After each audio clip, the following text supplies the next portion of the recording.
wrestling silly bits too. Having a blast bringing our show to you. They rant, they rave, they won't behave. Wrestling fans come out your cave. It's time to BS and misbehave. Talking Rasslin, time to go. Ring the bell and start the show. Talking Rasslin, time to go. Ring the bell and start the show.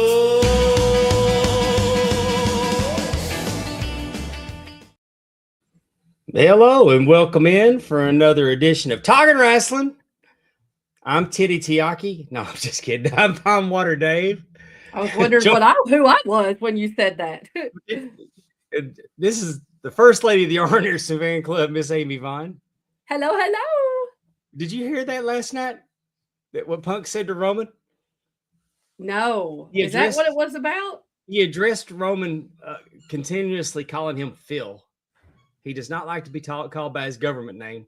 Oh. And he said, my friends and my family are allowed to call me Phil. Mm-hmm.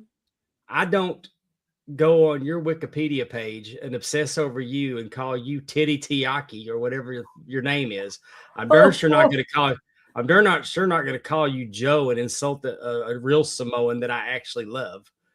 Oh, Samoa Joe, interesting. But he said Titty Tiaki or something like that. It popped me. I saw Jimmy and Jay saying something, or I guess in the beginning, I saw that with them. I went to bed early. I was so tired. I fell asleep. I caught the clips this morning. Just as they both got in the ring, I went out. Oh man, I had a big weekend. I was tired. I bet. What'd you do? First, we got to say, good day, Ben. Breaking news. Uh-oh. Matthew Elvis Presley got his NWA TV title from Big Time Belts. Yay! Whoop, whoop. I like it. Wait, Congratulations, sir. You'll have to send us pictures. We want to see it. I do. Ben Jones, Allison Faye.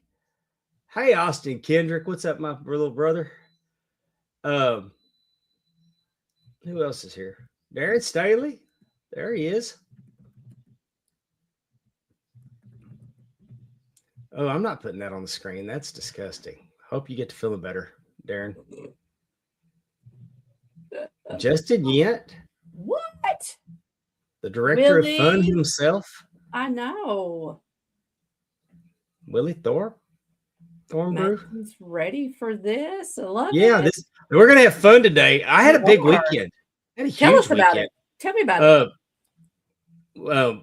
We got up Saturday and we drove to Minden, Louisiana. Hey, Heather. We went to Minden, Louisiana for Bayou Independent Wrestling. No, that's the first time they've been there. First time they've been there. Over 400 people. Oh, yay! I mean, might as well call it a sellout. There was standing room only. They were enthusiastic crowd. They were into it. It was a really, really good event. I saw Miss Ginger got lost. Yeah. I'm glad y'all found her. But yet she was found. It was a great show. Because I did matches 1, 3, and 5 the previous week. Robert Wells got to do 1, 3, and 5 this week. Mm-hmm. I did 2 and 4. I split during the main so we could try to get home because we had to get up 6 o'clock the next morning and head down to New Orleans. We went to saw the Savannah Bananas. How was it? It was excellent. Oh, I bet. Pro wrestling could learn something from the presentation that the Savannah Bananas put out. Really? First off, congratulations to the Savannah Bananas and the Party Animals. They sold out the Superdome, 70,000 strong, 2 nights in a row. It's the first time the Superdome's ever been sold out in 2 consecutive nights for a sporting event. Really? And I love it. They play upbeat music. They're always engaged with the fans. When you got 70,000 people in close quarters and no issues, no problems. I love it. Banana Ball's fun. One of my favorite rule is that on ball 4, there's no walks. Oh. Because walks suck.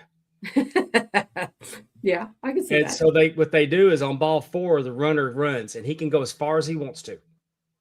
Really? Because every player on the field has to touch the ball. So they immediately the catcher's up, throws the ball, and they're playing hot potato with the ball, trying to get it. Oh my goodness. Yeah. So if the runner's real fast, he can make it to second. And if they bobble, he can keep going. But and they don't play like a regular score. Like let's say if Savannah scored 2 runs in the first and the Party Animals came up and scored 3, the inning's over. They get 1 point. They've won the inning. Okay. The 9th inning, all runs count. So let's say you're down 5-2 and you come in the 9th and you score 4 runs. Now you're up. Okay.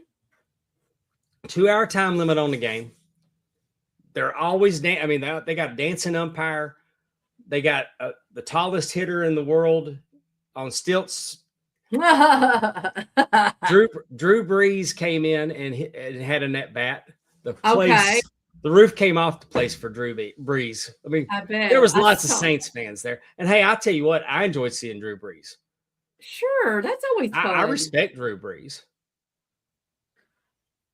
But and I think that the tickets are reasonable. They're not, Oh, yeah. it's right. Because you're in a lottery to get the tickets. Right. We were like I think we were like 5 or 6 rows back. We paid $60 a ticket.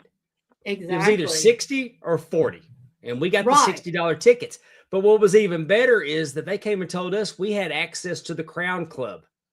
Ooh. So all we had to do was walk down and underneath the stands, we had our own bars, we had our own restaurants, we had our own bathrooms. Nice. Yeah, real nice. So you just signed up to get in the lottery, right? We Isn't just that got how in the that lottery works? for tickets. That's so cool. I want to go one time. I think that'll be fun. And they have 5 or 6 teams now. So I mean they're traveling. I mean it's a league. The Party Animals are the defending champions. Yeah, it's Party Animals, and then it's the Savannah Bananas. I'm trying to remember. I've seen some other. I love just the dancing. I mean, it was fun. Athletes. I mean, not only are they baseball players, but they're also entertainers. Like that again. Oh, all of that we played TV themed trivia, and he was walking around, and since I had a hot dog, I knew it was ER. Yeah, I got a high five. Also, if there's a foul ball, if there's a foul ball, and a fan catches the ball, the batter's out. Oh, it was great. I enjoyed it. I do too. I have not heard. Yeah, Allison said the fireman. Is that a team? Because Megan Nelson's friends with one of the players on the firemen. Of course she is. No, she knows everybody. That's pretty cool. But it was a great night, and so it was a big day. We were tired, but we had a good time down in New Orleans. The Championship Plaza was awesome. I think it's the first time I went to New Orleans and it didn't smell like piss. Ooh. So that's progress. That is progress. Hey, no offense, New Orleans. No offense. I'm not dogging on you. I mean, it just traditionally smells like piss. But I hang out on Bourbon Street when I go to New Orleans. I was going to say, I think it depends on where where you're going, it's part of their charm. Anyway, enough of that. We got a fun topic tonight. We recently were on the Till 5 podcast, and what they'll do is they'll have a tournament, they'll have a brackets, and their fan base voted for the greatest managers of all time. And they're young, so they screwed it up. I mean, there was some people that should not have been on the list, and there was a lot of people that should have been on the list. And that is what it is, and we had a good time. And the premise of the podcast is, like, me and Amy, we drafted who we wanted, and then we argued in that bracket. But, I mean, I had Classy Freddie Blassie versus Bobby Heenan, so I pled my case, but I'm just sitting there tapping because, I mean, I already know that Bobby Heenan's better, with no disrespect to Classy Freddie Blassie. Right. But what I'm saying, we had a good time, and we went through, and I believe Bobby the Brain Heenan was the winner. Yes, he Well, was. and I mean, we know that it should have been Paul Heyman. But I mean, No, it was. Oh yeah, no, you're right. It was Bobby Heenan. I'm sorry. because it was the only classic manager that they seem to know about. Anyway, but probably except for Professor Bear. Professor Bear's one of us. He knows. He's an elderly like us. He knows. I mean, he knows. He knows the Yeah. good stuff. Yeah, But we thought, but me but and you Amy know- got. No, I was just going to say real quick, it's interesting because, I mean, it does not take away from their opinions because obviously those are the managers that they're familiar with and that they know about and that they enjoy. They are not significantly, but they all were, all the other guys were very much younger than us. And so, or their fandom was young because I think Juicebox says he didn't even really start watching till 2000. I mean, we had a good you know, time, and thank y'all Oh, for all of yes. y'all that saw it, that we were on. I mean, we put it on our channel, and thank you to Till 5 for letting us do that. And a lot of y'all showed up, and y'all showed out in the comments, and they didn't really quite know how to take Darren Staley. No.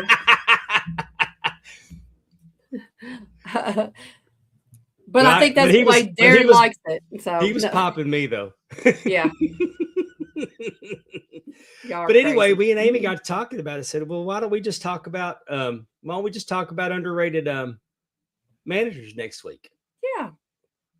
Because in this day and age, some people slip through the cracks, and definitely. And I do think thanks for sharing, Sam. We appreciate all the support you give us too.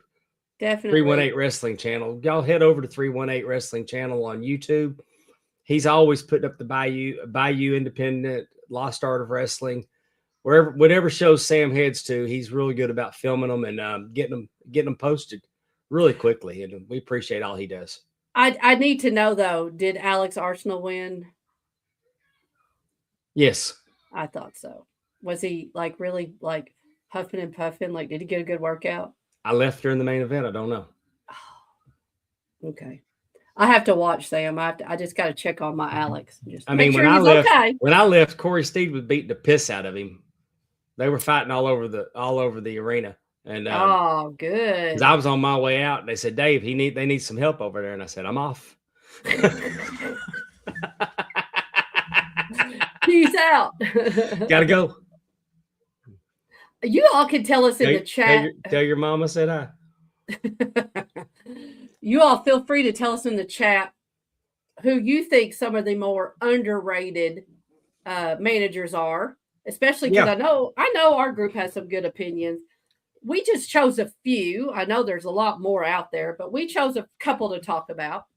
And we'll take them one at a time, and I will defer to Amy, ladies first.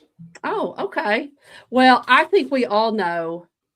I'm going with my first love of managers, and that is Miss Elizabeth. Now, she was, if you remember, whenever Macho Man came to the WWF, there was this big to-do about who his manager was going to be, and they did all kinds of people trying to wine and dine them and that kind of stuff, and they were all outside. Or they weren't outside, but they were like all around the ring or something. And when he was getting ready to announce, and he announced his manager was Miss Elizabeth. And we'll have a little bit later, Dave and I will talk about valets, managers, what's really the difference. Because I don't really know. I don't really think there's that big of a difference. But yes, like I said, we will definitely. Hey, I'm going to tell you, I remember the first time I saw Miss Elizabeth. I was smitten. And God, I hate to say it like this. Is it gonna be creepy old man? No. Well, hey, I was when I first saw her, that was 40 years ago. I wasn't old. What I'm saying is that she not only she's drop dead gorgeous, but she was elegant. Yes. Very ladylike. She didn't seem like a bubble-headed hoe. How about that? Okay. No, I agree. I never got that impression from Miss Elizabeth. Yes. That I mean, when I saw her, I was blown away by her beauty, and she was elegant. She was different than the valet of the day. Yes. Definitely. I think that yes, as Andrew is saying, and I think that was one of the huge appeal. Number one, I think just like you said, everyone that came in contact or saw Miss Elizabeth, there was like they cared about her. They liked her. And I think that that was like a huge part of her appeal as a manager. And She being never looked under comfortable at ringside to me. well, but I think again that's part of the charm. Like she's not trying to be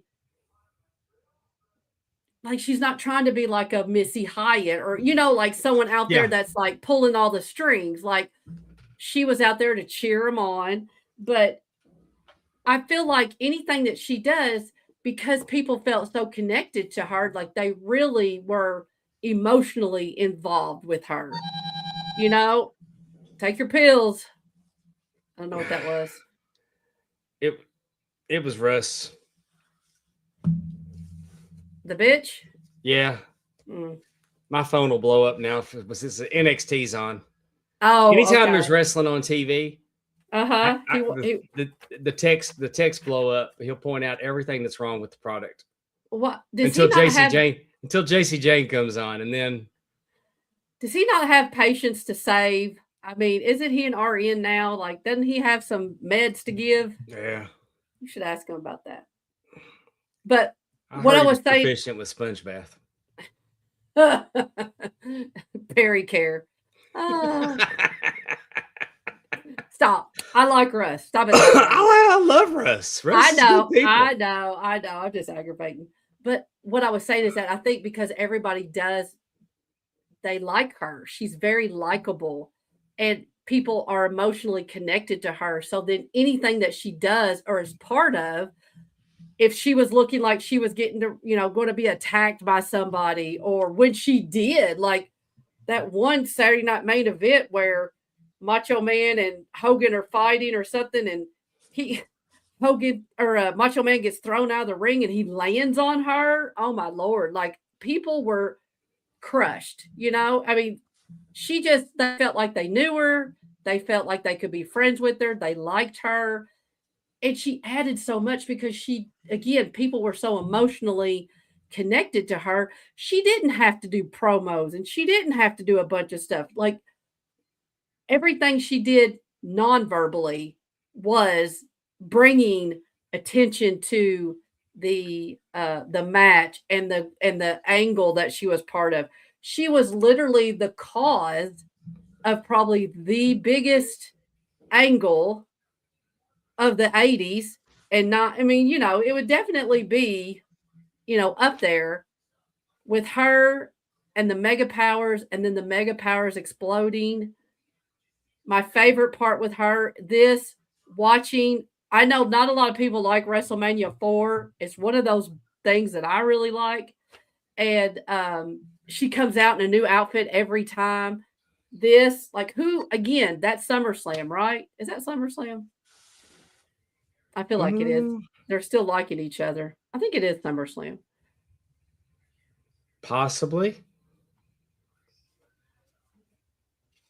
This was at the beginning. This is the Mega Powers explode. I just think that, again, Matthew. But again, I mean, in what you were saying, she was completely the opposite. Oh, I was right. SummerSlam. She was the complete opposite of maybe some of the other female personalities that were out there.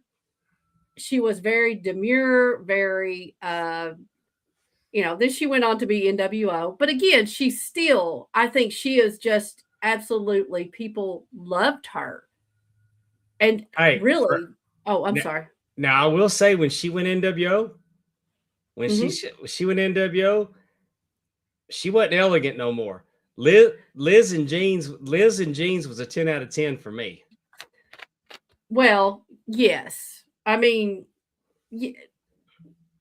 as movie, but yes, but again, she's very endearing. That character was very endearing. Elizabeth was beautiful, but unlike today, she looked like a beautiful woman you would see in real life, not what you see today, which made her relatable. Very much true. And again, she probably, you think about the early 80s. I mean, they weren't like you said, they weren't kind of what you see now. And so, I mean, that's all natural beauty.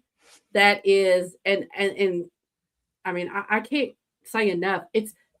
I think it's one of those things that when she passed and people actually mourned, I think that goes back to the connection that people felt they had with her.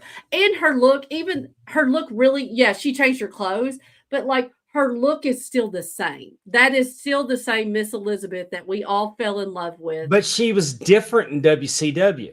Because look at her. She looks relaxed. Like, I mean, she's not timid. She wasn't timid in WCW. Right. She was timid in WWE. But I think that was what the part she was playing, as this timid, shy, like I don't speak. I don't know. I think that was still part of think that was the part she was playing. That's just me. But you're right. Class, elegance, innocence, and beauty. Definitely innocence and beauty, elegance, class. And I think too, the commentators always commented on that, about her class, and she's a lady, and you know what I'm saying? And she wasn't married to Savage. That's very true. And she was dating Lex Luger there. So, I mean, Jason points out that she's not in the WWE Hall of Fame. That's kind of travesty, wouldn't you think? Yes, but don't you think, I feel like it has to do something with her family. I feel like I read that or something. Because why would you not put her in there? That's just like Owen Hart not. I can't imagine that she's not snubbed. I mean, that she's snubbed. That's what I'm saying. I think it has to do with her family. Someone in her family, they don't want her maybe in the W. And maybe it'll be a little bit different now. I don't know. But I mean, I agree. I agree. I think she should. But if you don't have family or someone who's going to accept it, I mean, I think that's the reason why, like, Owen Hart's not, obviously, his wife doesn't want him in. So I feel like it has to be something based on that. Yeah. I think Randy and Liz should have gone in together. I know there was the whole Poffo family, but again, she could have gone in with that. She was a Poffo. So I don't know. But I just think, like I said, I grew up in the 80s. She was from Kentucky. I was from Kentucky. I loved her. I still do. And yes, her death crushed me as an adult. Still, even now, it just makes me sad. But it's I guess by the time she had passed, I hate to say this, that I've started to become numb to it. Mm-hmm. Yeah. But not with hers, because it was so shocking. Yeah. It was so shocking. I hate to say that I'm numb to it, because I'm never not affected by it. But it was just different because with those circumstances, because you think, because we all think that we know everybody because we watch them on TV every week, and we don't know what goes on behind. I mean, even with the dirt sheets, we don't know what goes on behind the scenes. We don't know what's going on in somebody's life. Well, and we also, nowadays, you don't know what's being fed to you and what's not, what's really true. I do believe that too, Andrew. That's a good point, Andrew. She definitely did enough to stand alone. I guess I've always just loved them together, even though obviously and again, that was what it was all built on. Her coming out and being and all the different storylines, and then even up to them getting married. The one wedding that actually worked, right? And wrestling. Like I said, but yeah, she definitely could stand alone. But I just love them together. And Let's wish they start a were on. movement. Everybody go. If you're on X, find we're broadcasting on Talking Rasslin on my personal page on Markout Moments. Retweet one of them and tag WWE that Liz needs to be in the Hall of Fame. Yes, I agree. And let's start. Let's. I mean, see if we could start we can make a snowball into an avalanche and That'd be wild. She'll go in Saudi Arabia. That kind of, I don't know. That doesn't make me feel good, but hey, I'm gonna tell you what. I've got about half-assed got it on my mind that I want to go to Saudi Arabia for WrestleMania. You go right ahead with all that mess. I mean, that's I've heard going that. Well, yeah. I mean, things going to have to calm down, but right. But it's a whole year away. I'm just talking about. I'm told that it's not a an expensive air. It's not the airfare and hotel are not expensive because I believe that it's offset by the Saudi royal family because they're trying to encourage tourism.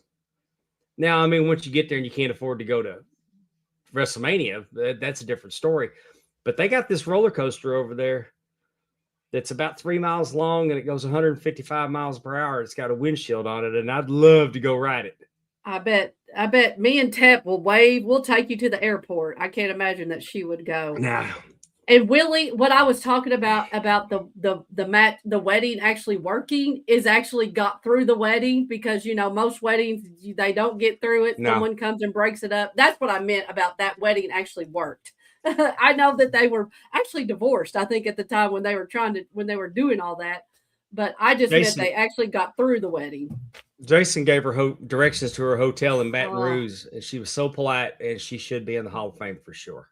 Oh, see, stuff like that just makes me want to tear up. So I definitely think we'll get Jason back on pretty soon, and we're just going to talk about old wrestling until everybody just quits listening because it's going to go so long.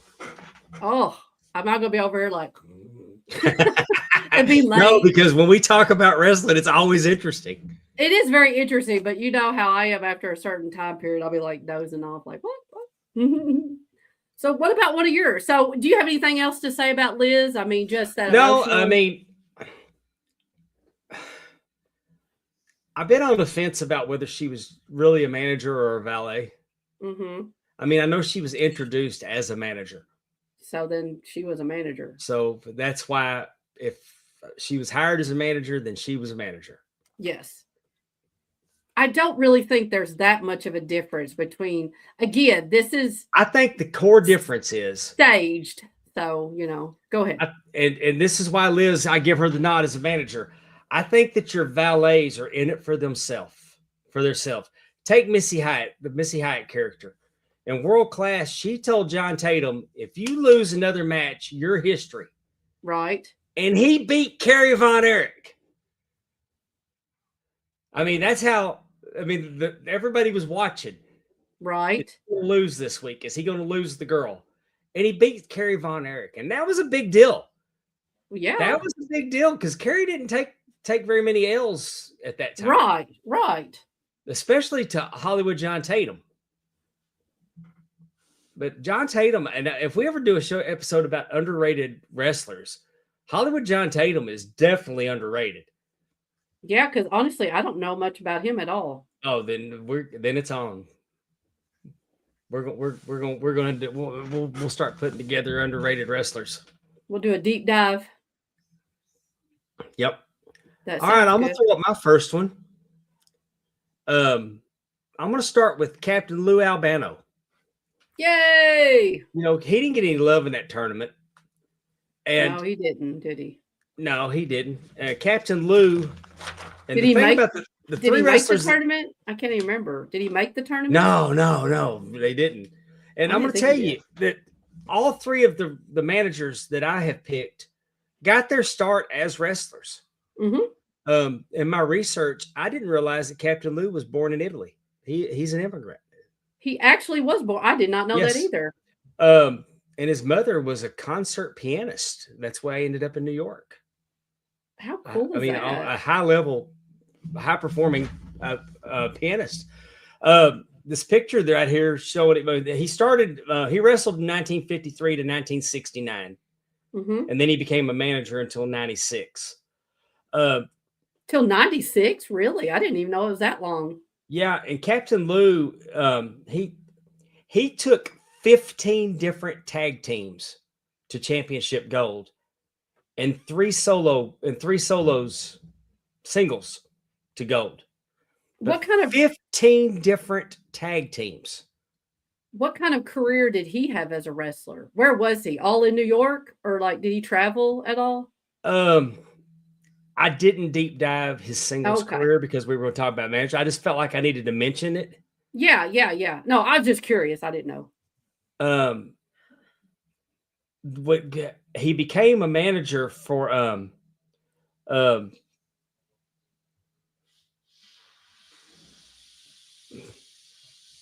I swear to God, I wrote it down.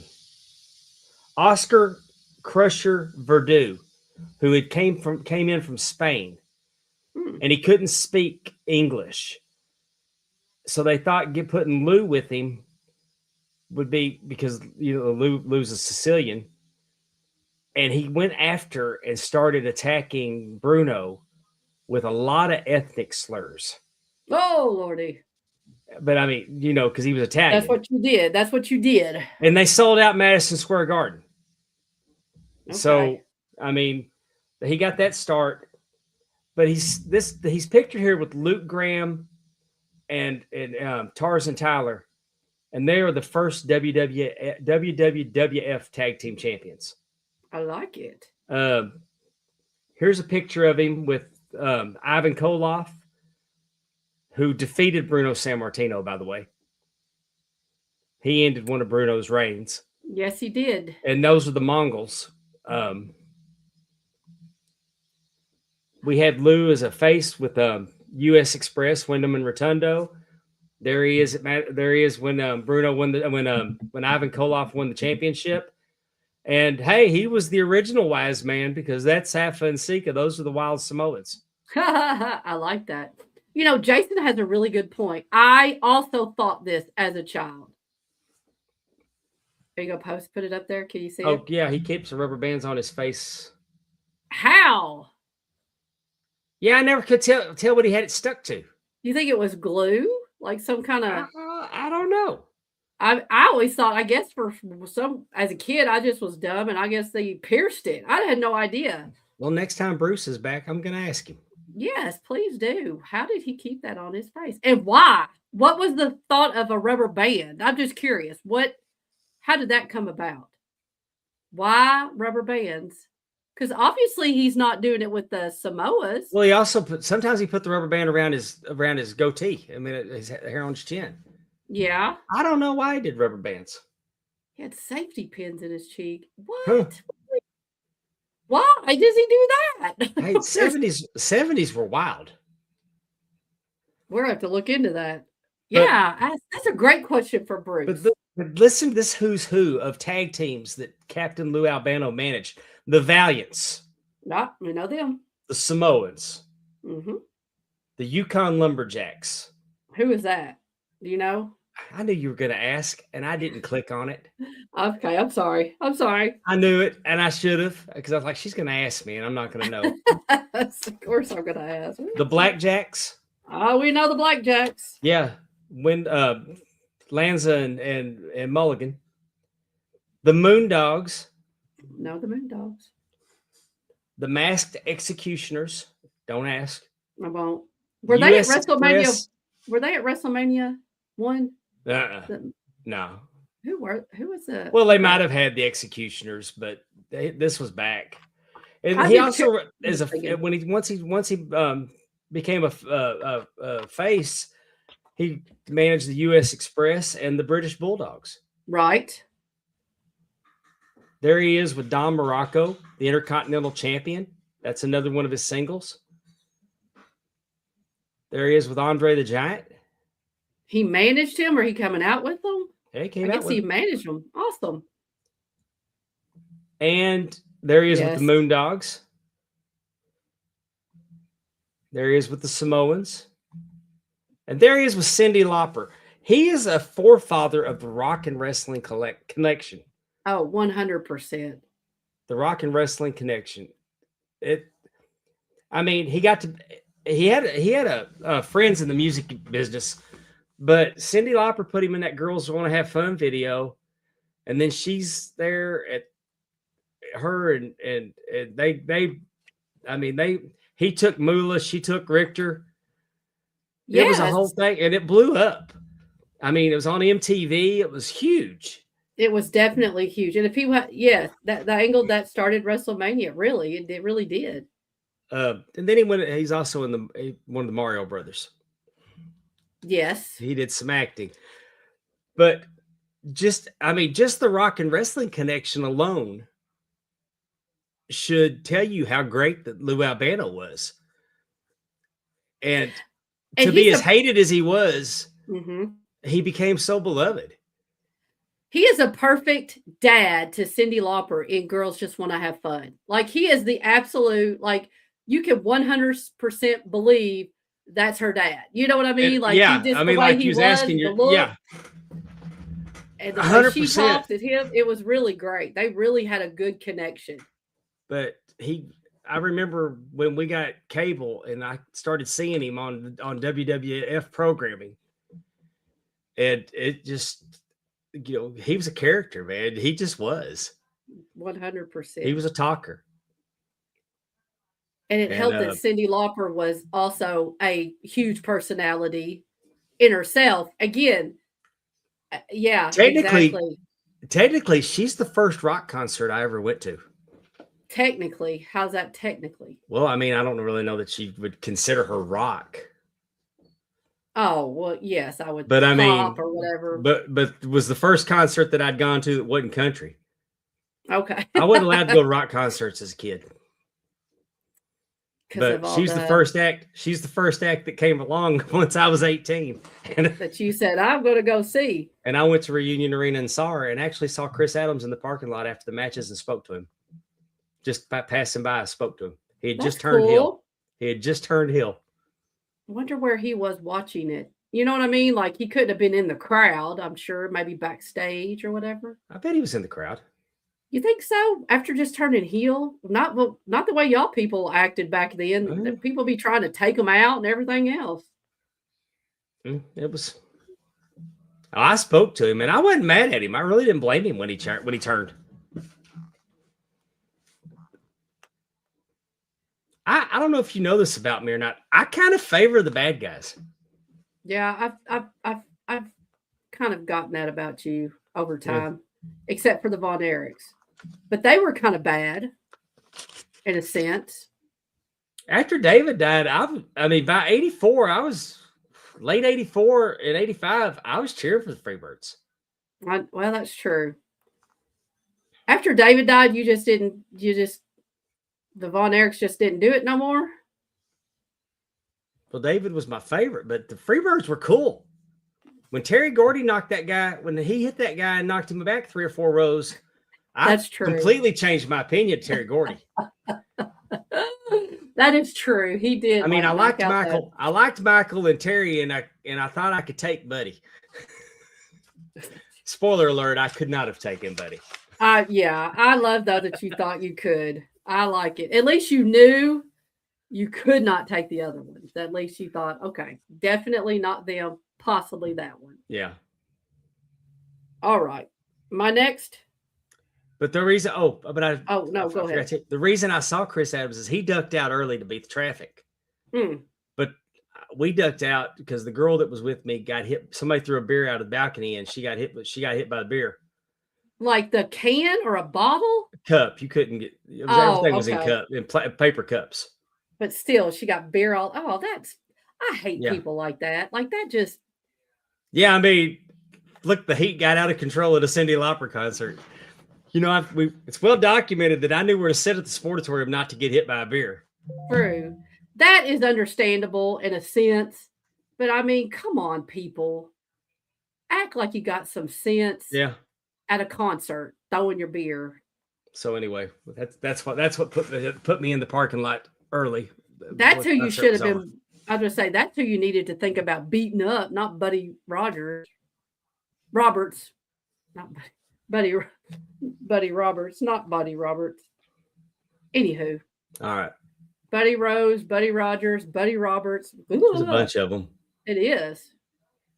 Let's go, Terry. Let's do it.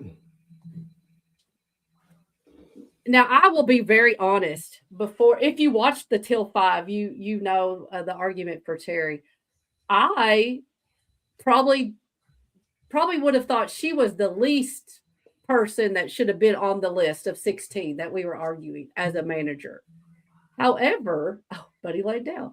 There was very good arguments for her and what she did throughout wrestling. And the energy and the care and the charisma that she brought to whoever she was managing. So this is Alexandria York. This is an older character for some of you youngins out there. She was Alexandria York. She had the York Foundation, right? Yes. What's wrong? What are you laughing Darius at? Staley's tweeting. Oh. So she kind of had a stable. She had this like Surface Pro typewriter looking thing that she would be typing on, and then they would all huddle and they would talk about, strategies or whatever. She was a makeup artist, and she was asked if she wanted to be part. She had no, formal training. Like, it was just like, get out there and, do your best. And she did a great job. She was a great presence. She knew what her role was as a manager. I think she was 100% manager because she was giving them a game plan to take them each to the top. And I didn't like them calling him Richard Morton and Terrence Taylor. And but that was the desired effect is to annoy you. Yes, to make them, they're better. They got, it was kind of weird. But again, I think that kind of also helps show them in a different light of like, it's not Terry Taylor, it's Terrence Taylor. You know what I'm saying? This is my favorite version of Terry ever. Really? Yes. I will say her work as Marlena, again, was to be in a situation where you're going to walk out with your husband his goal is to be androgynous and smoke a big cigar. I think she took that job very, very well.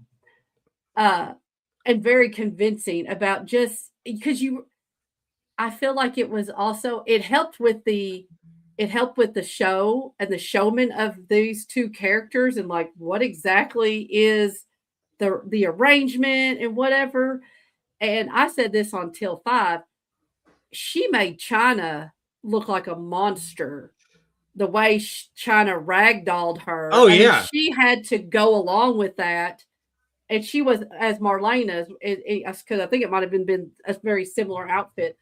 But, she made China do that until, ragdoll her like that and just absolutely showed China in such an aggressive, like, really beating down and what China could do. China as a monster, which I think was really cool.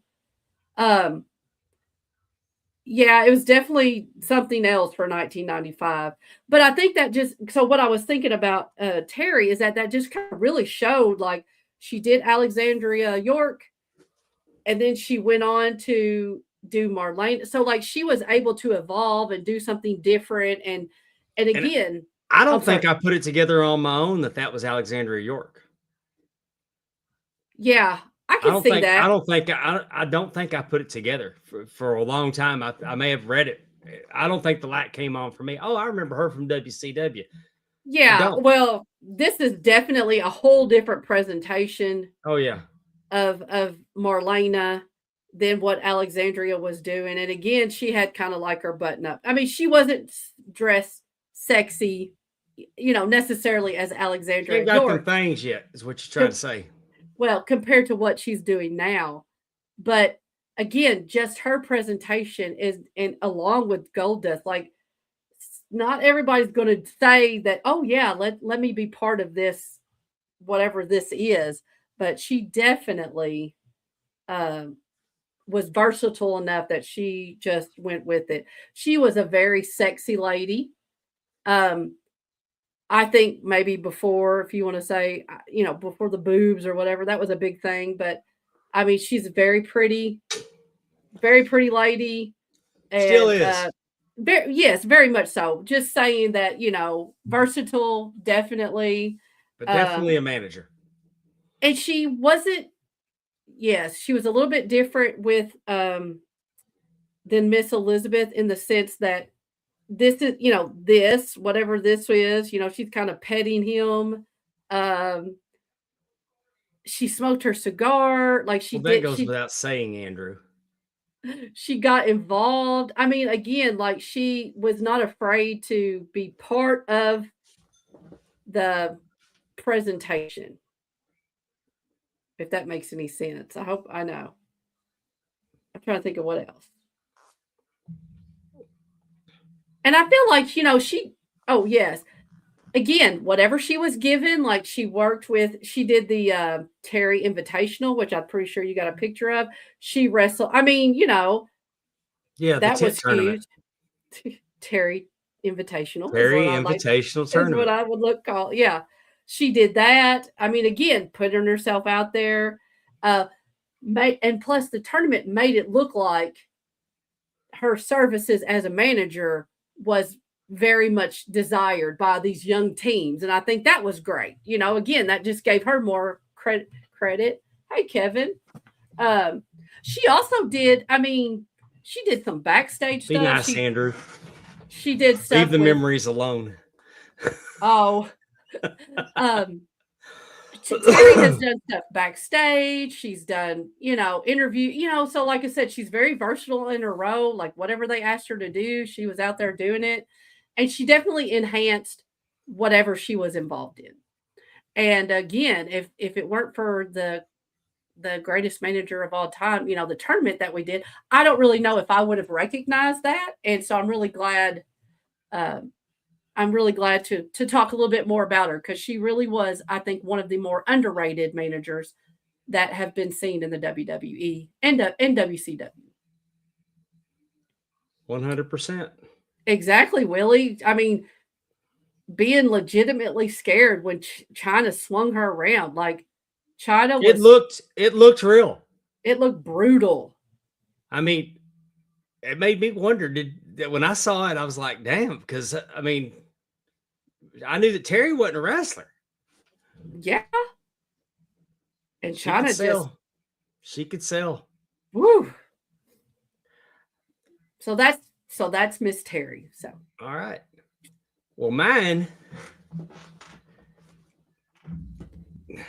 semi-main event manager.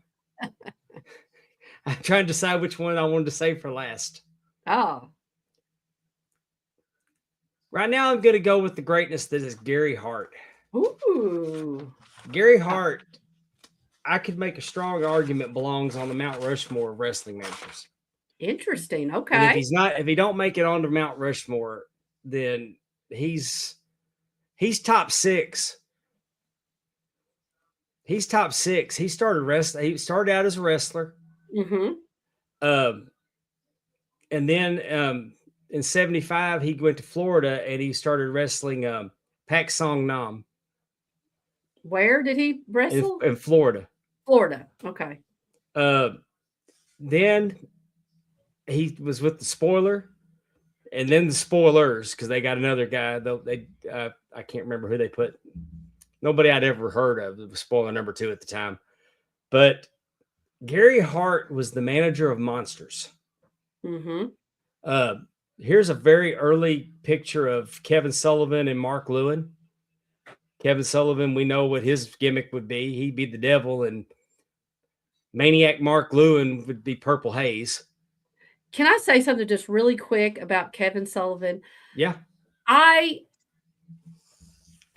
consider myself so blessed that we had the time that we had with Kevin Sullivan on the Ad Free Show podcast, like, you know, when he was doing his podcast, and actually getting to meet him, because he's not what you expect.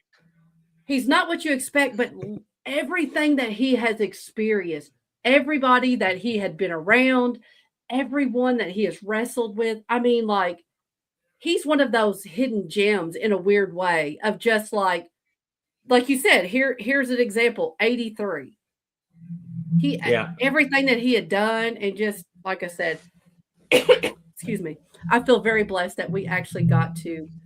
Hey, I'm gonna tell you, I met him in 2005 at Wrestle Reunion. Yes, and I was legitimately scared of him. He made me very uncomfortable. Why? And until I met him, and he was great. Oh, okay, I get you now. Hey, let me tell you something. I'm scared of the devil. Well, yes, I understand that. I mean, Freddy's and Jason's and stuff. Those guys ain't real. Right. The devil's real. And when he started rolling his eyes back in his head, and I mean, Kevin Sullivan used to scare the piss out of me. Yes. But I thought it was funny that in 96, I was in 95, 2005, I was pushing 40 and still scared of him. But that's all I wanted to say, since this is such a young picture of him. But again, just a who's who. There he is with Gino Hernandez. Excuse me. Gary Hart. Let me just, and I don't have them all. But there's Don Jardine, the spoiler. Mm-hmm. There he was with Gino. But here's this picture right here tells it all. Kabuki was the first wrestler that scared me. When I started going the first night, that presentation scared me. And Abdullah the Butcher, he was still scary when I saw him, you know, and then there's the great Muda. I don't know that I was ever scared of Muda. I was always impressed. I was always impressed with Muda. Right. But I mean, but Gary Hart had a way of taking a foreign wrestler, and especially someone of an Asian descent, and making them these scary, like he would have to put a towel over Abdullah's eyes to control him. Like that? Like he has now? Yeah, I mean, he would take their presentation that they were already pretty scary and then make it that much more. True. But he built these villains, and he in his lifelong mission to destroy Fritz von Erich and those snot-nosed kids. There he is with Terry Funk. I am shocked at Terry Funk. I forgot about the JTEX. I forgot about the JTEX Corporation. Terry Funk, Dick Slater, Buzz Sawyer, and the Dragon Master, which was Kendo Nagasaki, another scary Japanese wrestler. Where was that? This was in Crockett. This is in Crockett. Okay. Yeah, it might have been this. JTEX may have been I think it was WCW. No, I think JTEX was early WCW. Okay. It was after Crockett. He worked with Kabuki up and he had Kabuki in the Mid-Atlantic. And Kabuki stayed when they came to the Parade of Champions. Kabuki stayed, and that damaged the relationship with Gary Hart. Gary and Fritz were not on good terms, and how come? But Kabuki felt like he owed Fritz something because Fritz was always good to him, and I guess he stayed an extra week working the territories after the Parade of Champions. Oh, what? How come Fritz and Gary Hart were on because Gary Hart brought in the Freebirds and he didn't like his payoff. Oh, well. Okay. All right. And there he is with the Ding Warrior. That guy did a little something in the business. Just a little. There he is with Bruiser Brody. And there he is with Seth Rollins. I didn't even know Gary Hart knew Seth Rollins. No kidding. That's Al Perez, the Latin heartthrob Al Perez, which if I was Seth Rollins, I'd be asking my mom if she ever saw Al Perez in the territory days, because that's Seth Rollins Sr. right there. It looks a lot like it. What's wrong with Ronnie Garvin's hair? Or is that just the light? It looks weird. Yeah. Looks like it's shorter in the front. I don't know. Probably the light. I'm just going to pretend it's the light. Yeah. But let me go down the list because Gary Hart, he teamed up with Armand Hussein. They formed, which is another underrated manager. They formed H&H Limited. They had Bugsy McGraw, Wild Bill Irwin, the Checkmate, King Kong Bundy. He managed Gino Hernandez. He managed Jeep Swenson when who was another monster. Mm-hmm. Of course, Kevin Sullivan, Kabuki, Muda, Abdullah, Al Perez, Gentleman Chris Adams, King Kong Bundy. He also managed the Samoan SWAT team. And I'm not even hitting them all.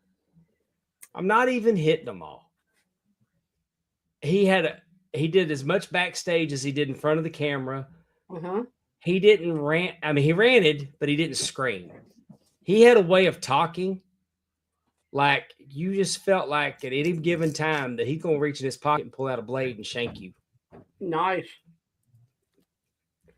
You believed he was a bad dude. Yeah. You believed it. He does kind of have a slimy look. Like a slimy manager kind of look. And Fritz Von Erich and them kids, they kept cutting his hair.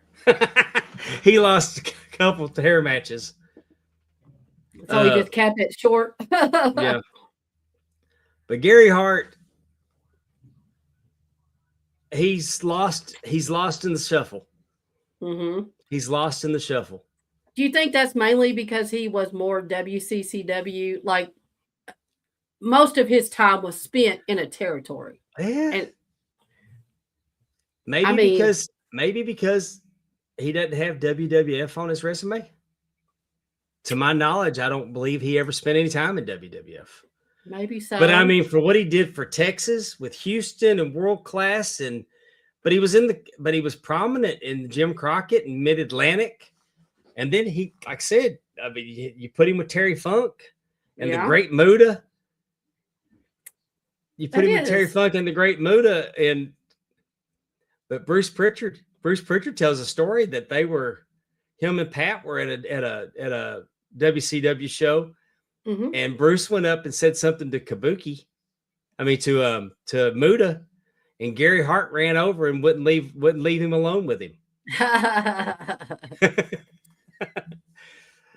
I'm just saying that Gary Hart he should be in these conversations with Cornette and Heenan and Heyman. Gary Hart belongs in this conversation. Right. He was that good. And maybe it is because he had that gift that made you believe. Mm-hmm. And in this day and age, you can't put a price on make me believe. True. Why do you think he never went WWF? I don't know. Could be it. I don't know. Because you might be right. I mean, because as he's the epitome of underrated. Mm-hmm. By those of us that were there to see him. Right. I mean, he'd whip out a slapjack and knock him. I mean, he was something, man. I'm telling you. You hated him. He could make you hate him. He did his overly Andrew political. Got a point. He wrote a book. He wrote a book, and if you can find a copy of his book, you're going to pay several $100s for it. Really? Yeah. I mean, some people, because you know who's got the rights to his book? Who? MLW guy. That I just forgot. Court Bauer? Court Bauer's got the rights to the Gary Hart book and won't release any new. He won't re-release it. So when you say next time, maybe after that $20 million he got from WWF and that lawsuit's gone, maybe he'll think about releasing the book. So when Andrew says he's overly political, as in like political in the wrestling in the world? back. Yeah. Okay, Yeah. okay. That's what I meant. Okay, just making sure. And people knew it. Okay. And I've heard he was paranoid, Mm. I but think that gets to people but after a while. we hear stories. I mean, even this morning I was listening to Bully Ray and Steve Austin Busted Open interview from yesterday. Mm-hmm. And it was the protecting your spot, not being too buddy. Mm-hmm. Austin explained that when he went to Memphis, that how everybody was kind of standoffish to him, but that's because they were trying to protect who's this kid. I'm not going to train you. I'm not going to train you to take my job. Mm-hmm. So that's how. And so, Well, a lot of that is very true back in those days. I mean, and I'm sure he wore his feelings on his sleeve when Fritz went with Kim Mantell instead of him. Mm-hmm. I don't know. So have you read the book? Have you seen excerpts? I mean, like, I've seen excerpts. For a while, I guess Matt Coon was showing his ass about the book one time, and he was like reading chapters of the book. He owned the book? He had a copy, he had a PDF of the book, and he was reading chapters. Oh. Whoa. Trish. That's my friend. Hi, Trish. $1,299. Woo. I mean, that's just hey, one how much is Paul Heyman, Bobby Heenan, and Jim Cornette's books stacked on top of each other will not go for $1,299. You can ask for a price, but if people buying it for that price is what, I'd never heard one. That's the highest I've ever heard it, but I've seen it. I've seen it. 700 was the highest I've ever seen on it, like on eBay. Interesting. But that's my second one is Gary Hart. All right. And I would hope that you could go find. It's a shame that the Channel 11 show in Dallas was never saved because Gary Hart promos in Fort Worth on Championship Sports where, I mean, David Von Erich came out and grabbed him around the throat and shoved him up against a horse stall. I mean, a horse chute, because the Will Rogers Coliseum was made for rodeo. Sure. The world show was there every year, but man, my eyes are burning like onions are being cut.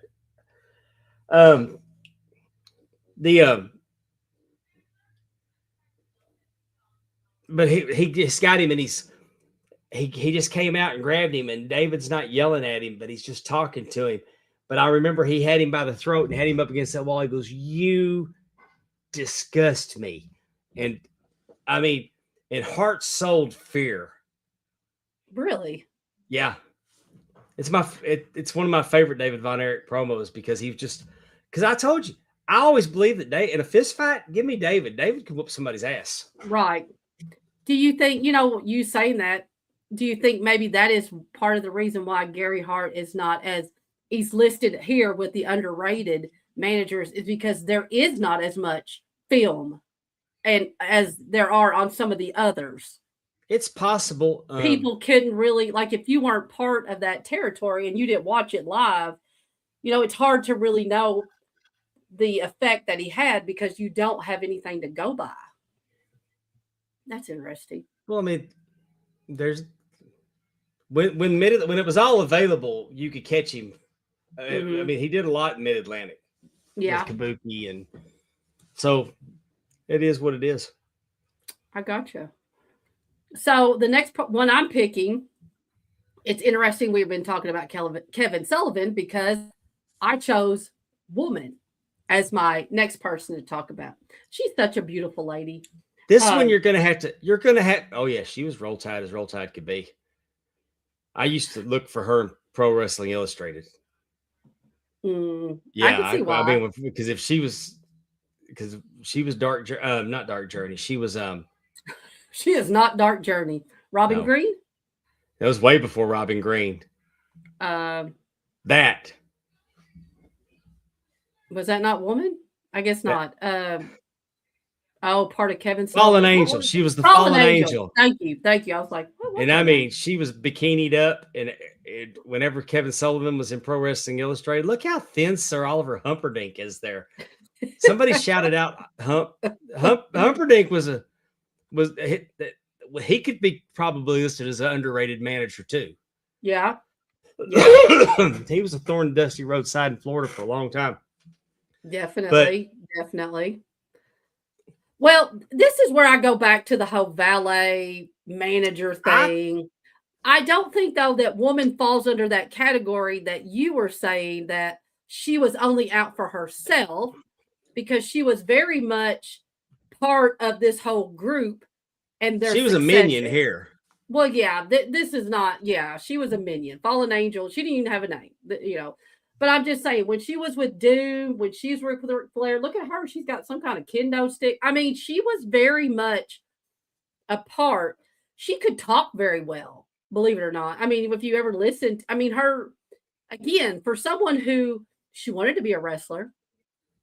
And for someone who, was in the business, she was a tough, she came across to me as like a tough business lady. Like, she wasn't valet. Like, I don't know if, I don't really know the difference. Like, you and I were kind of talking about that. Like, I don't really know what I understand what you're saying about a valet just looking out for themselves and, dropping.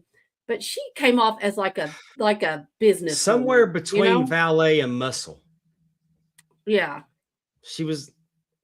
But just even like an Alexandria York, like a smart businesswoman who was like, who knew what she wanted and get, like she'd climbing to the top. I mean, I never thought that she wouldn't scratch my eyes out. Exactly. But she would, but I could definitely see her fictitiously working out the contracts. You know what I'm saying? Like being like business savvy part of that thing, if that makes sense. Like, I thought she always came across as that. I think that she was beautiful, but she was not sympathetic like Miss Elizabeth, right? So, I mean, you didn't care what happened to her, her people. You know what I mean? Like Doom. Like, you didn't care if they got I thought a beat or lot not, of things about her. I thought a lot of things about her, but elegant was never one of them. Well, that's what I'm saying, is that she looked like she could, yes. She was a video vixen. She was straight out of MTV video. Yes. She was a heavy metal princess in my mind. Yes. But again, I feel like she was powerful. Like, you could definitely see her negotiating a contract, a business contract. Like, you could see her doing that and getting the best deal for her, for her clients. So I never one time considered her as doing the paperwork. Really? Like, I never thought of her as that type of manager. But she's every bit of she got involved. Yes. She would use her shoe, she would use her fingernails, she would use her charm as a diversion. That's what I'm saying. I definitely could see her fictitiously negotiating contracts with all of that stuff, not bringing out the shoe, but bringing out her charm, her manipulation, the Robin Green character. The Robin Green character. She took full advantage of Rick Steiner. Yes. But I mean, but if I would have learned that she was a really nice person behind the scenes, it would have completely shocked me. And because when it comes to, I knew nothing about her private life other than what was reported. I'm just saying that I believed her gimmick. Yes. Like I believe Ric Flair's gimmick. Yes. Like I don't think that there's anybody different behind the scenes from what Ric Flair puts on camera. And I always felt that way about her too. I think though she gave it all up to be a mom. I mean, yeah. So I mean, I don't know, but like I said, I think the sex appeal, the her sex appeal factor was, but it was so dangerous. Mm-hmm. Like, it's almost like one of those Bond villains that are women, or you know what I mean? Like they're sexy, but they're dangerous. You know, dangerous, very I never, ever did not think that she was not dangerous. Yes. And she brought that presence to whoever she was managing, even Ric Flair, and he didn't need it. You know what I'm saying? Like he definitely, even Kevin Sullivan. I mean, he was, he was. It just brought out that great, bless their souls. Regardless of what you think, anybody out there, just I started not to put souls. this one on here, but I'm not ignoring. I'm not History. I mean, yeah, it is history. I mean, it's history. It's not a good history, but it is history. But I do think woman was underrated for what she was doing at the around the ring. I'll say it like that. She was a force. She was definitely a force to be reckoned with. And I got a little, and it always comes back to the Von Erichs with me. What? You're kidding me. She managed Kerry Von Erich. When? Under Florida? a mask. Oh. One of his last matches that he ever had. Really? At the ECW. It was an ECW. It might not have been, it might have been at the ECW arena. Uh-huh. But he came out and he was under a mask. I think he was, I don't think he was clear that he could wrestle somewhere, and they put him under a mask. And I mean, it was obvious it was Kerry Von Erich, because I think it said Kerry Von Erich on his boots, but no, you can find it. You can find it that she managed Kerry Von Erich. Did she have a stable? Like, what was she managing him for? It was like a spot show. Oh, okay. It wasn't a major promotion. You can find it though. If you just search "woman" and Kerry Von Erich, or Kerry Von Erich under a mask. I'll have to do that. I'll have to do that. That'd be kind of cool. So those are my three. I think I picked the ladies because I obviously, but I do think they are very underrated as managers in the conversation. Who's your last one? My last one. This is my main event pick. Very underrated. See if anybody knows who it is. Are you going to show that picture? Who knows who that is? Put it in the chat if you have any idea who that is. Oh, there's no way that I mean, everybody knows who that is. Our fans know. Our wrestling family knows who this is. That's probably true. What belt is that? What is this belt? Willie saw it. He said he was wearing the jacket that said Kerry. Oh, he was, well, that makes, come on now. Work with us, Kerry. What belt is that? That is the NWA Tri-State Championship. It's the precursor. It's the precursor to the Mid-South North American Championship. Okay. It covered the tri-state area that was the Mid-South territory with Bill Watson and Leroy McGurk.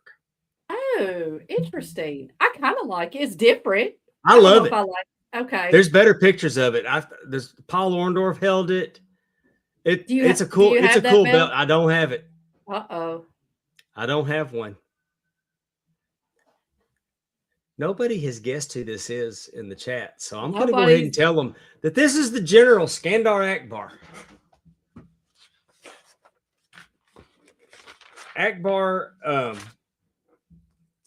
Akbar was born in Texas, Wichita Falls. He became a wrestler in 1963 under his real name of Jimmy Webber. Jimmy Webber. He does not look WEHBA.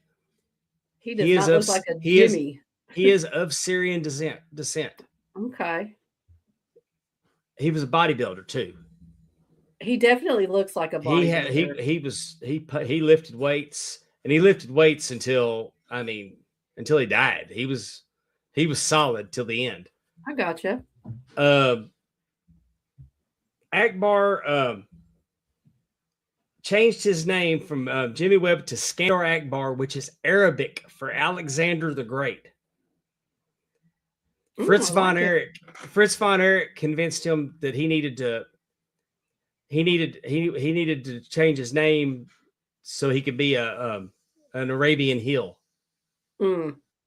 And they had him teaming with Danny Hodge, and he turned on Danny Hodge. Then he went on, spent a little time in the WWF, managed by another underrated manager, classy Freddie Blassie, the Hollywood fashion plate. I mean, look at the gold shoes. I mean, everything. He is styling. He was on. I mean, this dude was Freddie Blassie was big time in Hollywood. He was probably the first wrestler that crossed over. He looks. He was on I Love. He was on I Love Lucy. I love it. And he's also. I used to hear him sing every Sunday night. I'd listen to Dr. Demento on 97.1 The Eagle in Dallas, Texas. I'd listen to Dr. Demento every week, and he had a song, Pencil Neck Geek. You gotta love it. But he managed Ack while he was in the WWF. Okay. Then in Mid-South, he had Akbar's Army, and then he also, which then became Devastation Incorporated. Now I know that's Kamala, but who's the other dude? The other one's the Missing Link. Okay, that's the Missing Link. That's the Missing Link.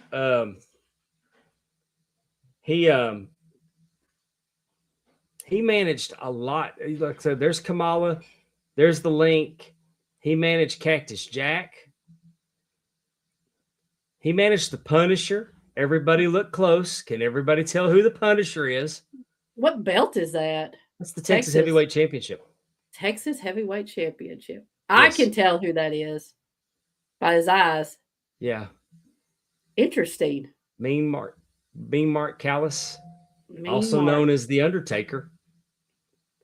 Was called the Punisher, right? Is that what you said? He was the Punisher. The Punisher. And then there's Big Bubba Rogers. I mean, Akbar rubbed up to some of the biggest stars in. Look at that, that guy. Look at that. That's the biggest celebrity he's been with so far.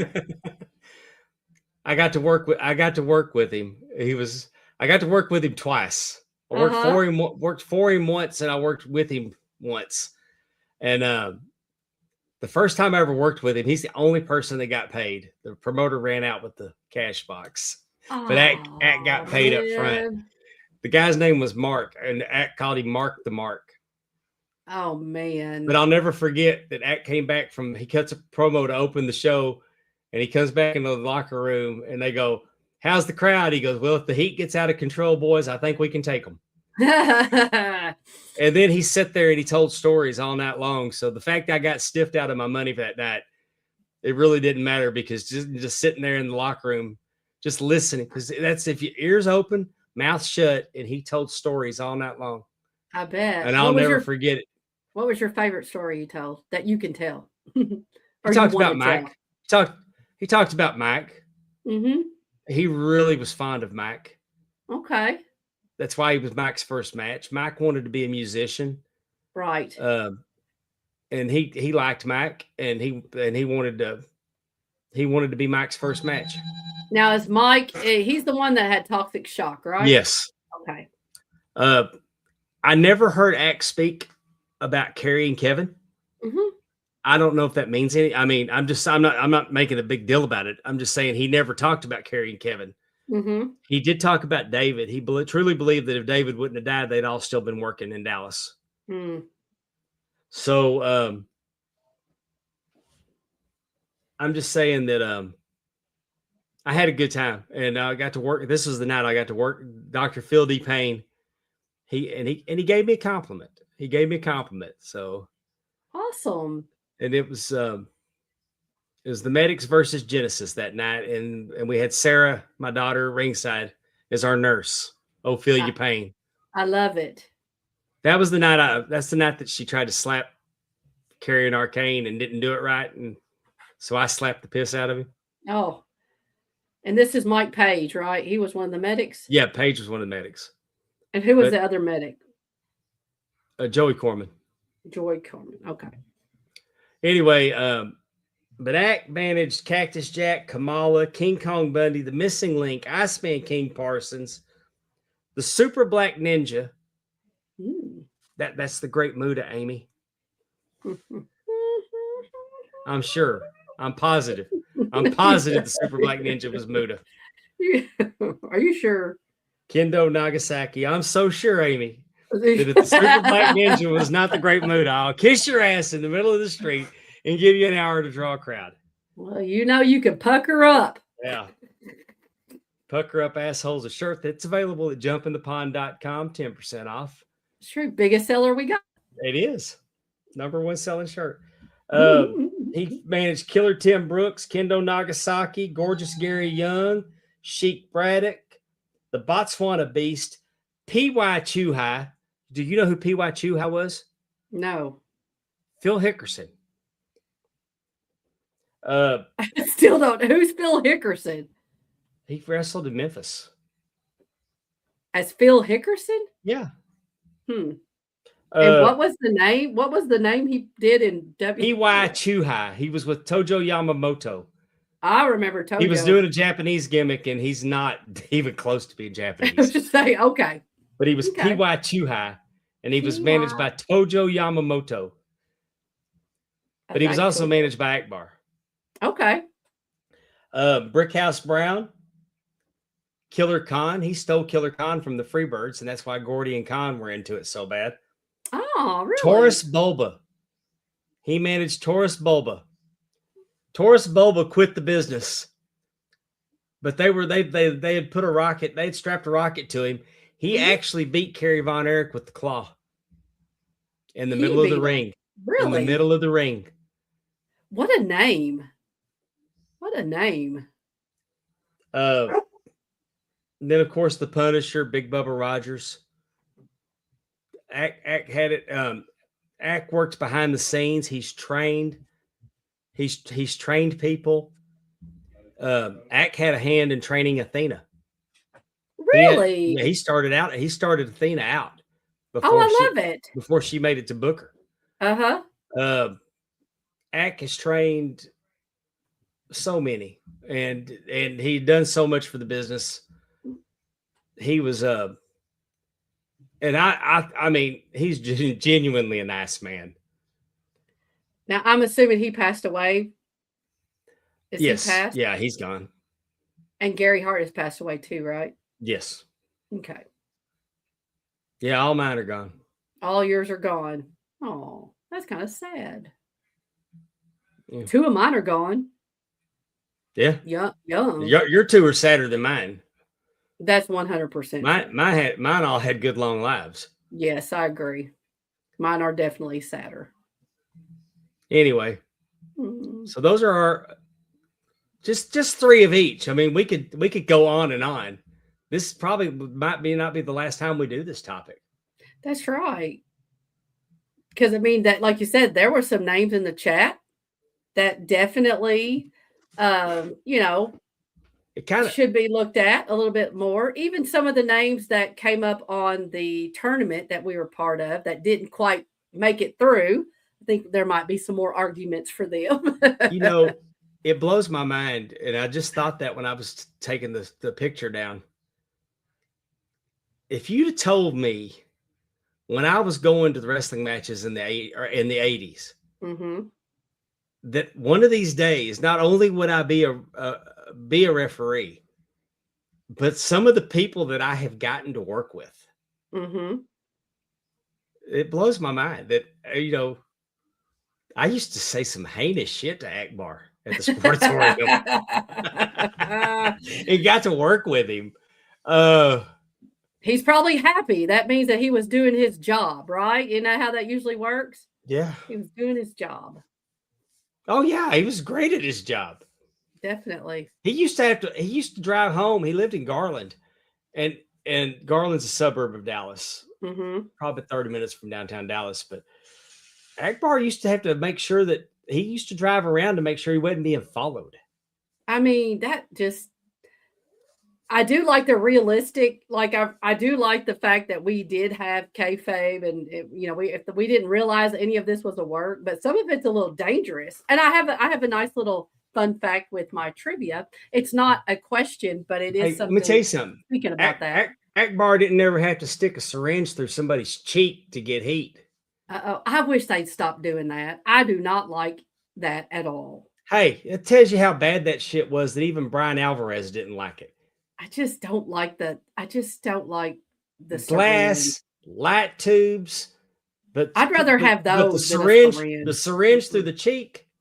Yeah, I do not Let me like tell you that. something. Dr. Phil Payne wanted to use a syringe once. Uh-huh. Well, Let me explain how I laid it out to Mike Page. I Uh-huh. said, what I'll do is I'll have a syringe and I'll jump up and I'll stick them in the arm. And then they'll get woozy and pass out and y'all get the 3 count. Mm-hmm. It's like the old chloroform deal, the old chloroform gag. Right. But we're going to do it. But I wasn't going to use a real needle. Right. Right. And you know what Paige said? No, we can't do that. That's too much. Mm. In 2009, Mike Page knew that was too much. Yeah. I agree. Like I said, I don't. I try to stay positive, but I'm positive. I'm glad I didn't watch it. But because the clips that I've seen, I just don't like that. No, I don't like the syringe. I don't want us much. doing that. Yeah, I don't want us doing that. Mm-mm. It's too much. Too much. Yeah, I agree. 100% with you. I agree. The old people have said, the elderly has claimed. I mean, I'd rather have a light tube, honestly. If I had to pick, I'd rather have a light tube than a syringe. I'm just not into that. I agree. The blood on the camera was a nice touch. That's Pondwater's barking at clouds again. Bark, old man, bark, old man. That was good. You want to finish up with a little trivia? Well, we can do that.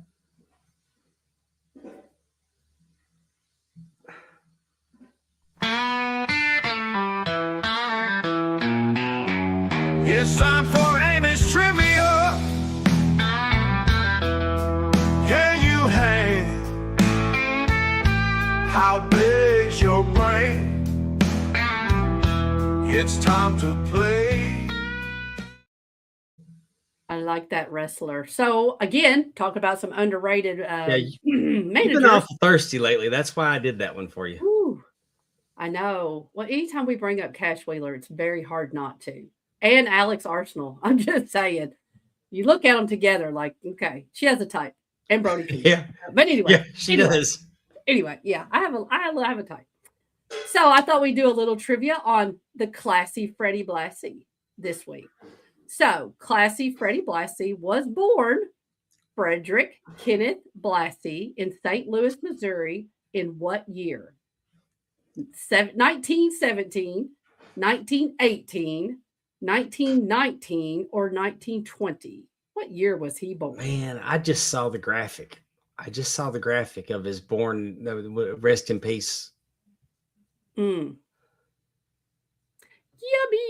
That's right. Yes, Allison Faye. Matt's going 1918. I'm going to go 1919 with Allison. Okay. I will say I should have gone with Matt. It was 1918. Okay. I love it. I mean, 1918. How old was he when he died? Oh, he was in his 80s. I believe I don't think he was 90. Well, you know what? Was he 90? I have to look and see. Yeah, you should have known I was going to ask. It's like that. I never know what you're going to ask. Let's keep moving. Next question. What branch of the military did Blassie join during WWW World War II? I'm sorry. I was looking at what Mark wrote and I was trying to read my questions. Yeah, I was fixing to give him my email address on there. What? I actually think I had it, and I may have erased when I cleaned out my inbox. Yes. Because Allison was on a rant about people that have like 3,000 unread emails. Ooh. And I kind of felt shamed and started erasing emails. Oh, he was 85, just so we know. He died in That's a good long life. He had a good run. Yes, he did. But what branch of the military did Blassie join during World War II? Was it the Army, Navy, Air Force, or the Marines? T-Weave jumped right in with the Navy.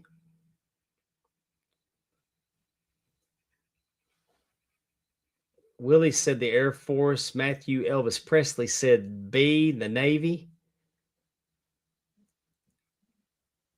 The general consensus is B, the Navy.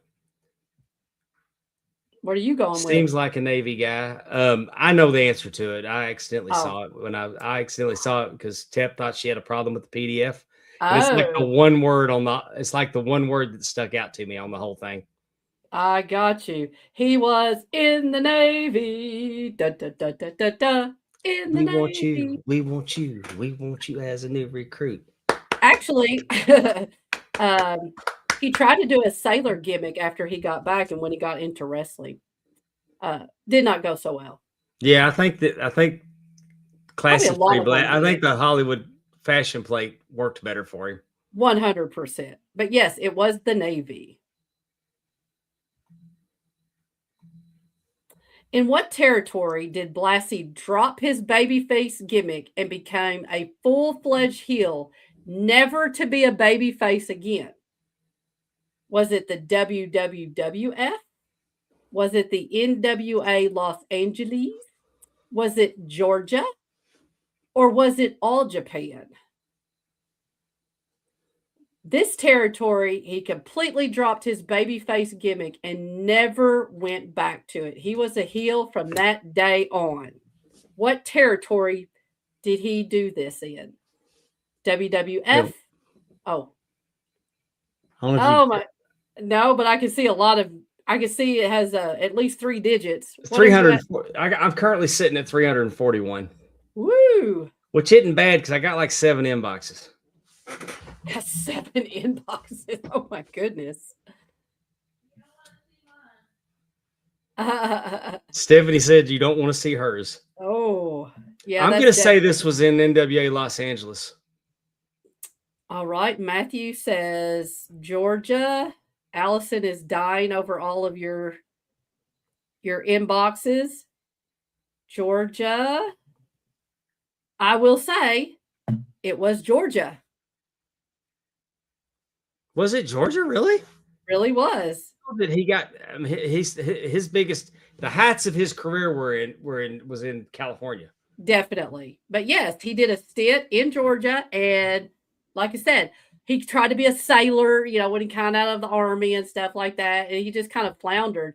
But after he went to Georgia, was the heel because the Southern people were calling him a Yankee and being like, he was like really living up that, he was. Willie must be, I think Willie's on delay. Oh, okay. He's got to be on delay because he keeps answering the questions wrong after the answer's posted. Yes, there was a breakfast. Yes, he did a little show, Breakfast with Blassie. Yeah. But yeah, so after at Georgia, he decided he was going to be a heel. He was making fun of the Southerners for being, rednecks, whatever you want to call them. And they were calling him a Yankee, and he just went with that. So, all righty. What year did Blassie go into the WWE Hall of Fame? Was it 92, 93, 94, or 95? I'm going to go with 95 just because I'm guessing that because I can't remember. I'm pretty sure he went in when it was still just a small banquet. That is true. Oh, yeah. Worked with Paul Jones, not the Paul Jones that we think of, but the Paul Jones wrestler. All right. So did he go into the Hall of Fame in 92, 93, 94, or 95? Matt's going with 94. I'm going with 95.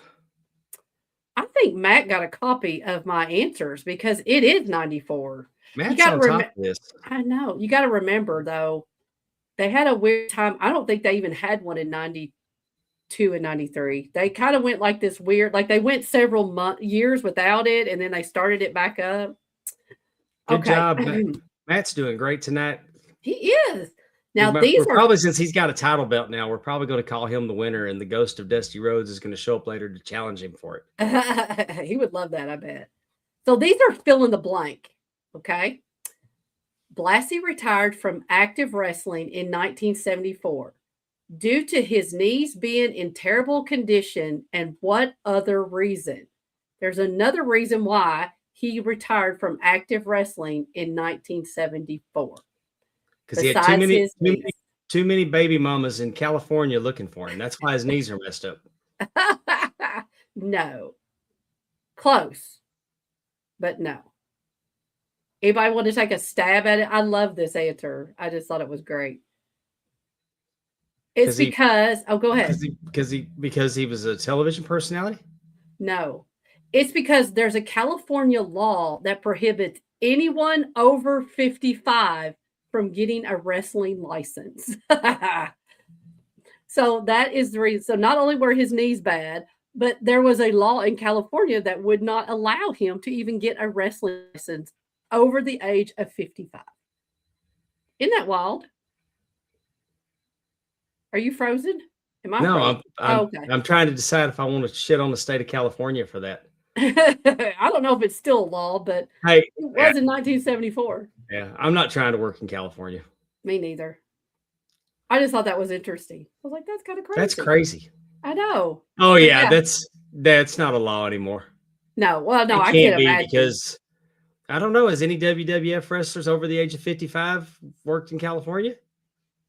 Well, I mean, I don't know about over 55.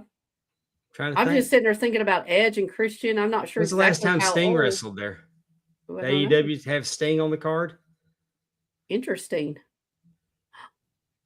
I'm sure that we could just ask ChatGPT and find out. Well, I'm with you. That's probably not. Do they even have wrestling license anymore? Oh man, I know this, and I didn't write it down.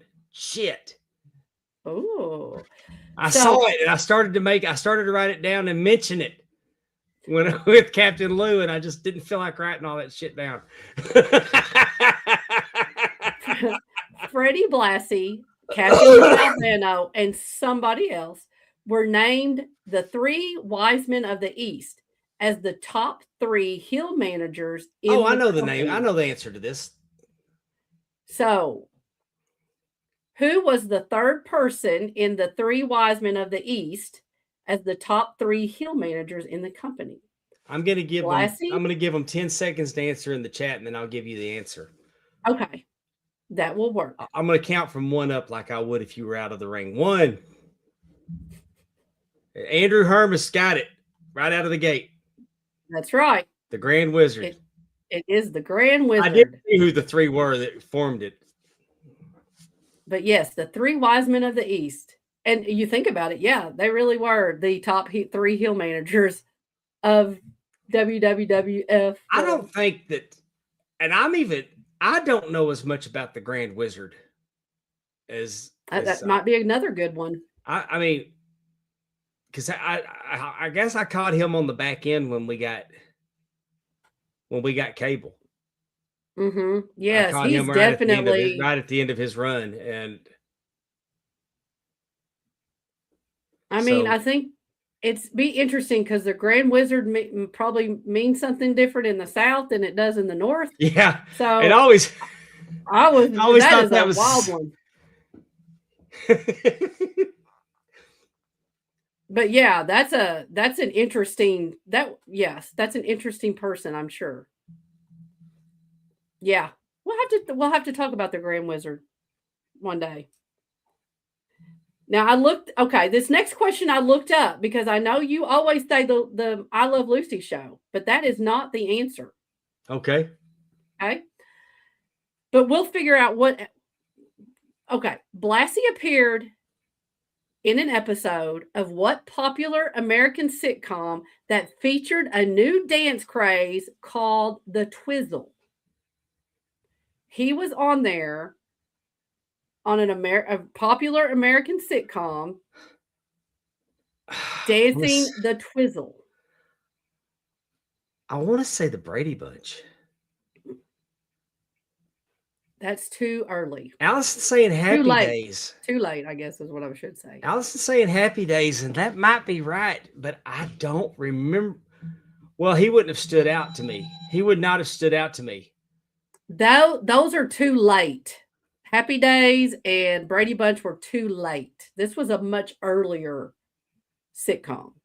Was it something Sunset Strip? No, Love American Style? no.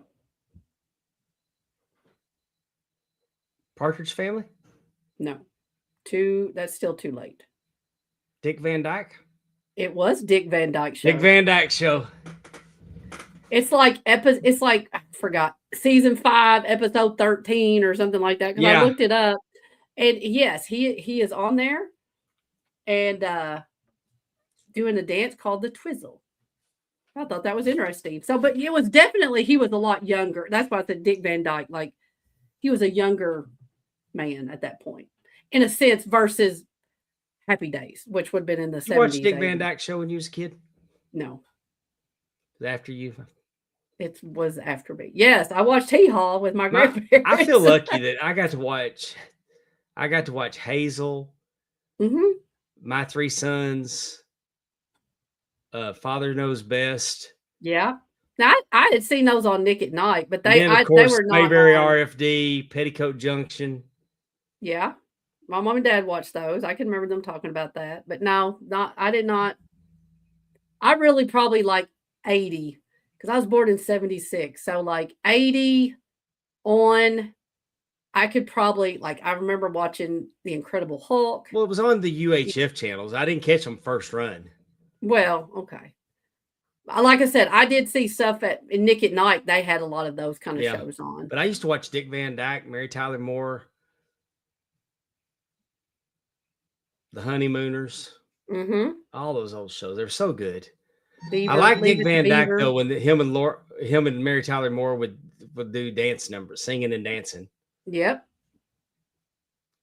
Oh my gosh, Andrew. Don't ask Amy to find a monster ballad, though.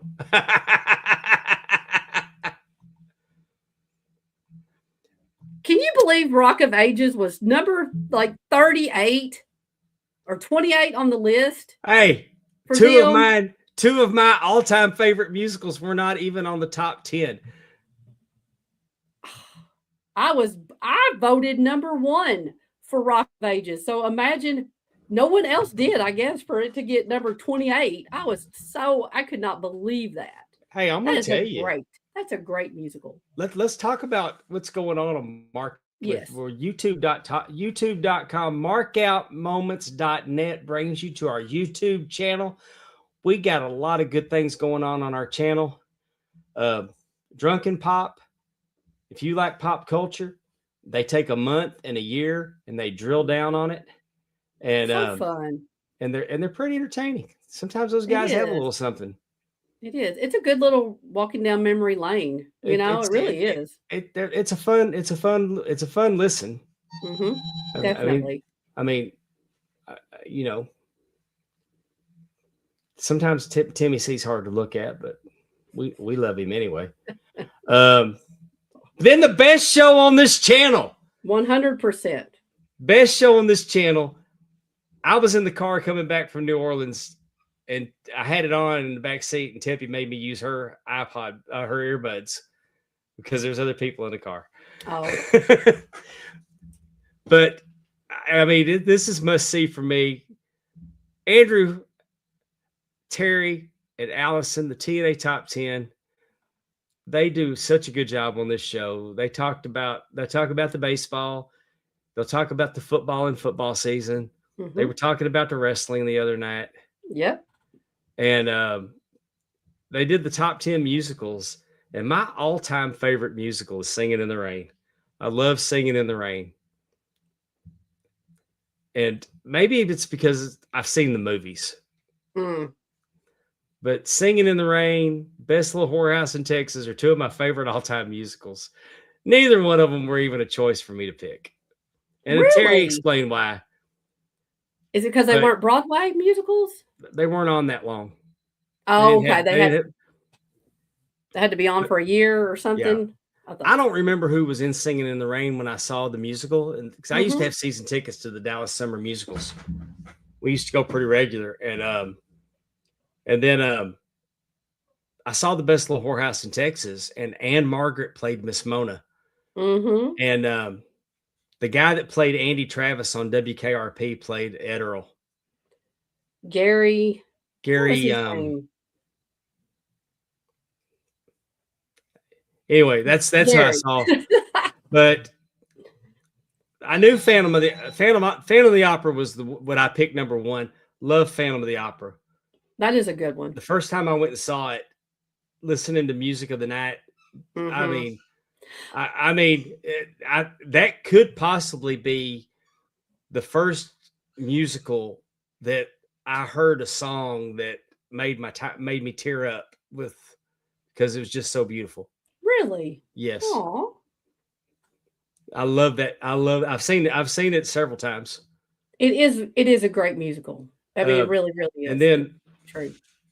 I think I picked Wicked number 2. I didn't pick Wicked. No, I didn't pick Wicked number 2. I think I had it number 3. I loved Wicked.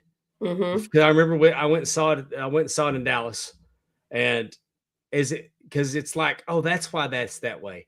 Oh, that's why that's that way. And that's why I enjoyed when I went to the movies and saw Rogue One. That's why it's my favorite Star Wars movie, because it completely explained some of those things. Episode 3. And I love a prequel that I love it when they go back and do prequels that make what you've already seen make sense. Mm-hmm. It's pretty cool. Did you vote for Rent? I like that one. That was a good one. I did not vote for I think I had Rent down around number 12, 13. And Sister Act, it didn't make my top 10. Was on there. Sister Act, I don't know. Hey, I picked like Oklahoma. I mean, of course you did. My Fair Lady. No. Guys and Dolls. You picked some, right? I picked Phantom of the Opera, Grease, Wicked, Oklahoma, Spamalot, Chicago, My Fair Lady, Hairspray, Cats, and Fiddler on the Roof. I picked Hairspray. Cats just really lost it when they did whatever they did to it. You know, like all the celebrities were in it. Like, I don't know. I just was like, I don't like this anymore. So anyway, looking forward to some more musicals that are coming around this week. Be sure that when they'll put out a poll. Are we doing Taco Bell menu this week? No, animated TV theme songs. Animated TV theme songs. Okay. Like, what's an example of one? Animated, like Simpsons? The Simpsons, King of the Hill. Family Guy. I don't even know if they have Family Guy. South Park. I bet South Park would be on there, wouldn't it? Yeah. That's animated TV theme songs. Oh, okay. American Dad. Oh, goodness. And then they like all the cartoons, Looney Tunes and Speed Racer and... Yeah, Looney Tunes. Okay. Oh, cool. Jim. Do you remember Spider-Man? Bob Burger. Spider-Man does whatever a spider can. Oh, Thundercats. And Animaniacs might be the best one ever. Okay. So this is going to be fun. I can't wait. Okay. I discovered Animaniacs when I was recovering from being shot. Oh. It was my daily laughter.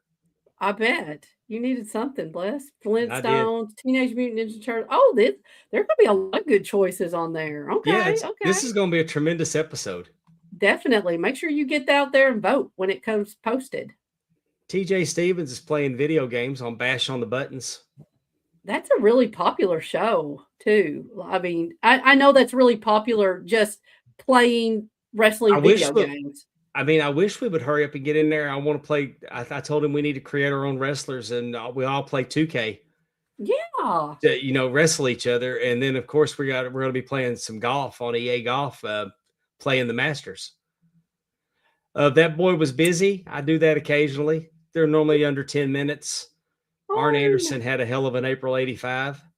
Did I tell you I'm going to go see Arn next week? This week. Not even next week. Yeah. This week. I'm so excited. I'll have pictures. He was coming to Mississippi Comic-Con, and now it's canceled. I saw that. And Lee Majors. You won't be able to get your I've picture been wanting to, yeah. Oh. They do this shit every year. That I'll look forward to it. They did it with Vicki Lawrence. I wanted to go because I wanted to meet her because she was doing a photo op dressed up like Mama. Something happened. And when they announced Lee Majors and Lindsay Wagner, the $6 Million Man, the Bionic Woman, I was so excited. I hate it, but I mean, it is what it is. No. Loose going into 4. TJ and Dollar Bill Dave's talking NASCAR on the channel. Eras, exploring the golden era of WWF. Coming up in the month of April, we will have Tito Santana taking your questions. And talk about someone Talking that's about his Intercontinental title win. Yes, part of the golden era. 100%. Yeah, he defeated Don Morocco. And it'll be fun having Tito on the channel. Heck yeah. Legends, let's rethink this. What if Surfer Sting would have been the third guy? Interesting. Over on the Dav Network, our good friend Kevin Davenport, shout out to him. He's in there. He's doing his thing. And Spanning the Globe on Thursdays. Mark Maggard earlier talking about that he had that PDF of Gary Hart book. Yes. Those boys are doing some cool stuff over there. Definitely. Curtain Jerkers has they showed part of it last night. Oh, they did? Yeah. JBL's pitch hitting for Bruce on Something to Wrestle. Uh-huh. And they announced and showed a lot of the first episode of Curtain Jerkers. I like it. If you'd like to go, I mean, Curtain Jerkers alone is worth the subscription price, but you don't have to pay the subscription price to go watch it. That's right. Use promo code Pondwater 26. 2026, right? Or is it just 26? I think it's Pondwater. Oh, I've got a graphic. Oh, yeah.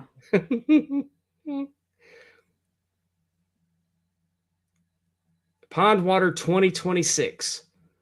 That'll get you a free month. And if you don't do anything else at Ring Classics, go check out ringclassics.com. Use the website. You can use the app after you've registered.